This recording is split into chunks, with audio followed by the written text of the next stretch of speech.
Gente, preciso falar um negócio pra vocês. Eu consegui zerar o Five Nights at Freddy. Pessoal, eu consegui zerar Five Nights at Freddy's 1. Eu sobrevivi a Bonnie, Tica.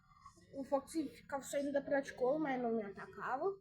Por algum motivo, nunca acabou a luz. Também, né? Veio do Rap Mod. Mas sério, gente. Eu acho que isso foi uma conquista pra mim. Sério. Muito obrigada a quem me apoiou até esse momento. Sério, eu acho que as conquistas que eu ganhei, sério, mano. Eu acho que foi muito bom assim pra mim, sabe? Mas sério, eu consegui zerar Five Nights at Freddy's.